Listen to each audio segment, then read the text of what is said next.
On ne peut pas ne pas avoir vu passer une actu sur Taylor Swift depuis bientôt 2 ans. Elle est partout sur tous les fronts, même en politique et en sport. Mais qui est Taylor Swift? Pourquoi en parle-t-on beaucoup ces temps-ci? Et que vaut-elle? Je ne vais pas répondre à ça. Je vais simplement dire que oui, Taylor Swift est une immense star, possiblement qu'on en fait trop, possiblement que ça va finir par lasser les gens. Mais surtout la question est, est-ce que les gens s'intéressent à elle? Parce que pour beaucoup, Taylor Swift, c'est ça.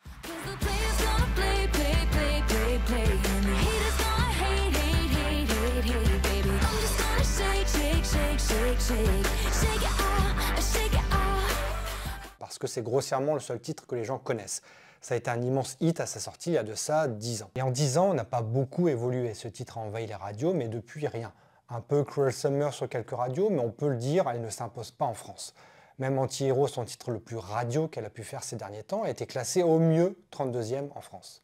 Les raisons sont multiples. Ces chansons ne sont pas dansantes. C'est vrai qu'en y réfléchissant en soirée, en boîte, aucun de ces titres ne passe. Ce n'est pas aussi pop que Dua Lipa par exemple. Pourtant, ça se chante, mais le rythme, penchez-vous dessus, est assez lent. Ce n'est pas down tempo, mais c'est clairement pas up tempo. Fait-elle trop américaine? Elle représente l'Amérique dans toute sa contradiction entre l'Amérique profonde, la country, la réussite, la petite fiancée de l'Amérique et celle qui défend les LGBT et se bat contre l'industrie musicale. Et si on ajoute à ça qu'en France, on n'aime pas trop les gens parfaits qui cachent sûrement quelque chose, eh ben fatalement, elle se prend plus de retours négatifs et de mépris qu'autre chose. Prenez Jul ou Aya Nakamura, ça vend des billets pour les concerts, c'est sold out et ça vend des cartons de CD et pourtant on les entend nulle part et on discute beaucoup de la qualité globale de leur musique. Et face à des Beyoncé qui sortent un album, font un titre et se barrent en tournée, Taylor sort des clips, fait l'actu. Mais ça ne prend pas. Ce n'est pas une chanteuse pop dans le sens du Dua Lipa du terme, c'est une artiste comme l'est aussi Pink et pourtant Pink on l'entend, mais elle ne fait pas de vagues. Donc le style de Taylor est varié. Alors pour découvrir et redécouvrir la chanteuse, voici 5 chansons pour cerner son univers. Je préviens, ce ne sont pas mes chansons favorites, c'est une sélection plus ou moins objective des univers de Taylor Swift. On sait, elle a lancé le phénomène des eras, c'est air musical et graphique à chaque album. Mais on ne va pas les cataloguer. Première chanson, Delicate.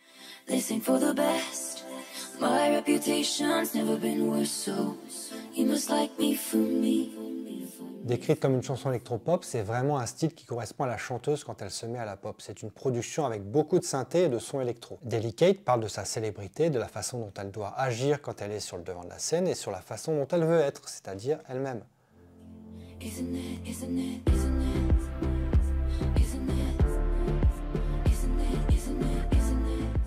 Le clip est réalisé par Joseph Kahn qui a réalisé plusieurs clips de la chanteuse et rappelle les prestations de Maddie Ziegler dans les clips de Sia. C'est beau, c'est simple, c'est délicat.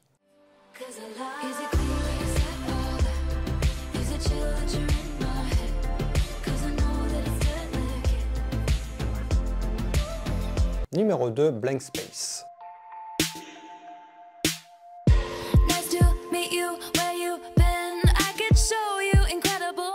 Si vous voulez une chanson parfaite, dense, faussement dansante et diablement entraînante avec un clip encore une fois excellent de Joseph Kahn, c'est Blank Space.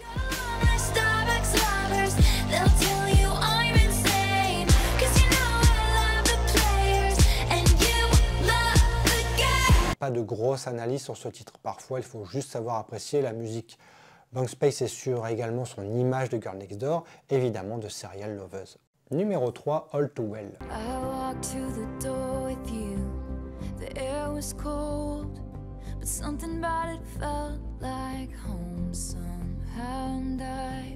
On va parler d'une chanson qui a eu une seconde vie comme Cruel Summer a eu, et grâce notamment à sa popularité parmi les fans. À la ressortie de Red, Taylor Swift en a fait une version de 10 minutes avec un superbe clip qui met en scène Dylan O'Brien et Sadie Sink. C'est d'ailleurs la chanteuse qui l'a réalisé. La chanson parle d'amour, d'une histoire qui aurait pu aller bien et qui va droit dans le mur. C'est possiblement une chanson sur sa relation avec Jake Gyllenhaal il y a plusieurs années. On n'est pas du tout dans la chanson pop, on est dans la pure ballade, une montée en puissance assez folle. Et quand le texte et la mélodie ne font qu'un, c'est possiblement l'un des meilleurs titres de la chanteuse d'après de nombreuses critiques et les fans.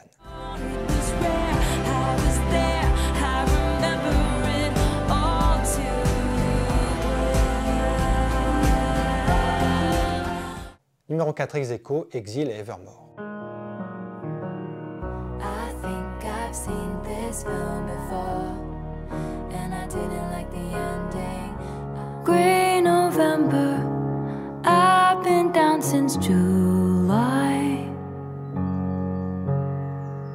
Ces deux duos avec Bon Iver sont indissociables pour moi.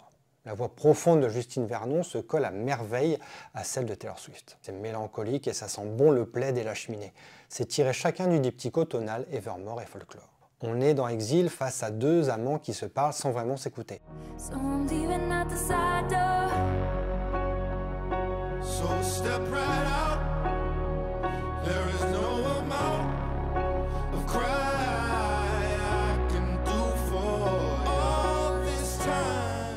Et dans Evermore, un échange de ressentiments face à l'environnement, le monde, l'atmosphère ambiante. Il faut se rappeler que les deux albums sont sortis à 6 mois d'intervalle en pleine pandémie, en plein reclus sur soi. On sent bien une atmosphère morose, encore une fois, dans mitouflage dans un plaid avec un petit café cannelle. Et on termine par une chanson beaucoup plus pop, quelque chose de possiblement plus mainstream et qui touche donc tout le monde, Bejeweled.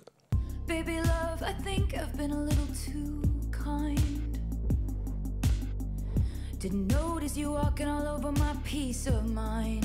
Cette chanson serait sur sa relation avec Tom Hiddleston et Calvin Harris. Oui, elle a fréquenté quand même pas mal de têtes connues. Et Bejeweled est sur sa relation à sens unique du fait qu'elle se sent pas du tout considérée alors qu'elle donne tout. Bejeweled est une chanson beaucoup plus pop et rythmée que celle de la liste. Des relents de dance pop font de ce titre assurément un des plus dansants de la chanteuse et pourtant il n'a pas du tout marché en France.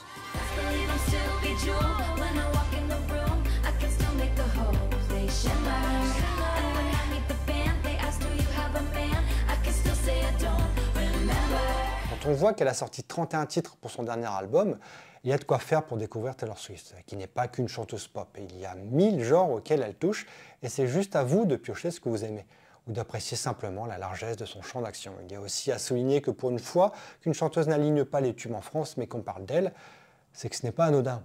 Et qu'elle nous saoule, ok, mais il y a toujours un champ d'analyse derrière chaque succès. Et ce n'est pas pour les mêmes raisons à chaque fois.